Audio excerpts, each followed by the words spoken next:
Hola y bienvenido a Español con Busola. Hello and welcome to Spanish with Busola. Hoy vamos a aprender la forma de presentarnos. Today we are going to learn on how to introduce ourselves.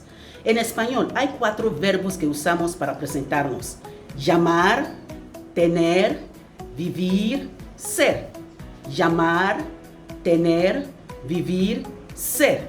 Llamar means to be called. Tener means to have. Vivir means to live, and ser means to be. Llamar, I pronounce it llamar because double L actually sounds like Y. That's why it is pronounced as llamar. So we have llamar, tener, vivir, and ser. Now, another thing is that we have what we call infinitives. There are 3 infinitives in the Spanish language. Hay 3 infinitivos en la lengua española: ER, ER, and IR. Ir. Lo llamamos los infinitivos. Now, if you check on the verbs I mentioned earlier, you'll see that llamar ends in AR, tener ends in ER, vivir ends in IR, and ser ends in ER. So those are the 3 infinitives in the Spanish language: ir. Now, there's also what we call the stem. If I take away the AR from llamar, it becomes jam. There is actually nothing like jam. It doesn't really have sense. But if I add the AR to it, it does mean to be called. Ahora, hay lo que llamamos la raíz en español. Si yo quito el jam, vamos a ver que jam no tiene sentido. Pero si yo agrego el AR a jam, significa llamar. That is it. So the root actually makes the stem have a meaning. So if I'm going to look at it now, if I say llamar, to be called. But if I say jam, what is jam? It has no meaning. Si yo digo llamar, eso sí es un verbo. Y esos son las formas de buscar verbos en el diccionario español. And that is the forms, those are the ways of searching for verbs in the Spanish dictionary. Once you see a verb ending in AR, or once you see a word ending in AR, ER, and IR, you know that it is a verb. Si te dicen que buscas un verbo en el diccionario, si termina con AR, ER, EIR, es un verbo.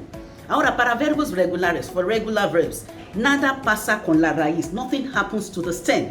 It stays the same way, except for irregular verbs and radical changing verbs. But that one will be later.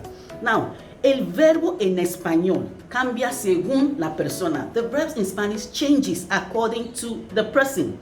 Now, what starts changing in the verb is the root, the infinitive, AR, ER, and IR. So if I'm to say, in the first person, it will be llamo. The AR changes to O in the first person. In the second person, it is llamas. The AR changes to AS in the second person. So you can see, nothing happens to the stem. It is the infinitive that receives the change according to the person. So we only be dealing with the first and the second person for now. The question word for llamar is, ¿Cómo te llamas?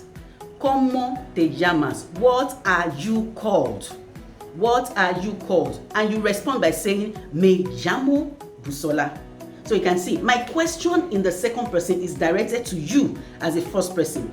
Mi pregunta, como la primera persona, usando mi pregunta en la segunda persona, es directo a usted en la primera persona. So if you're answering in the first person. Si tienes que responder en la primera persona. It's just like the English form. If I ask you, what are you called? I'm using the second person to ask you a question. You're answering in the first person. Es decir, si yo te hago una pregunta usando la segunda persona, es decir, el verbo en la segunda persona, usted tiene que responder en la primera persona. So, ¿cómo te llamas? Me llamo. What are you called? I am called. Ahora entendieron? What are you called? I am called Busola. You understand? So verbs changes according to the person. So AR in the first person changes to O. And in the second person, it changes to AS. Ahora entienden. ¿Cómo te llamas? Responden. Gracias. Nos vemos para hablar sobre los otros verbos en la próxima clase. Únete a la clase y verás que entenderás. Gracias.